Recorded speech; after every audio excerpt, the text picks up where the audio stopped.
রাজশাহী বিশ্ববিদ্যালয়ের ৭১তম প্রতিষ্ঠাবার্ষিকী আছে। ১৯৫৩ সালের ৬ জুলাই অধ্যাপক ইকরার হোসেন জুবেরিকে উপাচার্য নিয়োগের মাধ্যমে আনুষ্ঠানিক যাত্রা শুরু করে এই বিশ্ববিদ্যালয়। দীর্ঘ পথ চলায় এই বিশ্ববিদ্যালয় শিক্ষা, রাজনীতি, সাংস্কৃতিক পরিমণ্ডলে রেখে আসছে বিশেষ অবদান।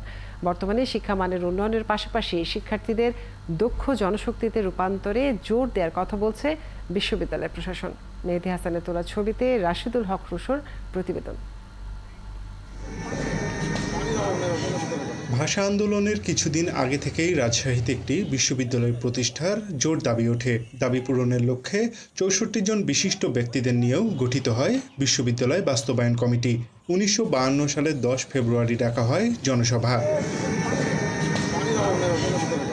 এরপর ৬ জুলাই ১৬১ জন শিক্ষার্থী নিয়ে আনুষ্ঠানিক যাত্রা শুরু করে রাজশাহী বিশ্ববিদ্যালয়, যার প্রথম ক্লাস অনুষ্ঠিত হয় রাজশাহী কলেজে। আর প্রশাসনিক দপ্তর বসে পদ্মাপাড়ের বড়কুটির ওপরতলায়। ব্রিটিশ আমলে দুটি কমিশন গঠিত হয়েছিল যে কলকাতা বিশ্ববিদ্যালয়ের লোড কমানোর জন্যে কোথায় বিশ্ববিদ্যালয় করা যেতে পারে এই মর্মে তারা একটা সার্ভে চালিয়েছিল, এবং সার্ভেতে রাজশাহী খুব গুরুত্বপূর্ণ এবং প্রমিনেন্ট স্থান হিসেবে তাদের বিবেচনায় এসেছিল। সময়ের ব্যবধানে মতিহারের সবুজ চত্বরে পূর্ণতা পেতে থাকে বিশ্ববিদ্যালয়ের নিজস্ব ক্যাম্পাস। এরপর দীর্ঘ ৭১ বছরে গুণীজনদের সহচার্যে শিক্ষা গবেষণার পাশাপাশি এই বিদ্যাপীঠ হয়ে উঠেছে অনন্য। এই বিশ্ববিদ্যালয়ের একটা উল্লেখ করার মতো সাংস্কৃতিক ঐতিহ্য আছে। এখানে সংস্কৃতি চর্চা করে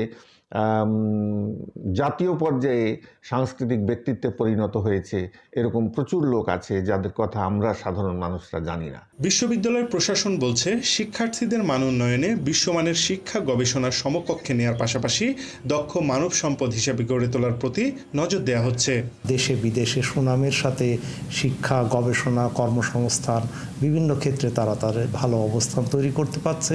এই অবস্থানকে আমরা আরেকটু মজবুত অবস্থায়, আরেকটি ভালো অবস্থায় নিতে চাই, সেটির জন্য আমরা কাজ করছি। বর্তমানে প্রায় ৩৮,০০০ শিক্ষার্থী নিয়ে ১২টি অনুষদের অধীনে ৫৯টি বিভাগ ও ২টি ইনস্টিটিউটে বিশ্ববিদ্যালয়ের শিক্ষা কার্যক্রম চলছে।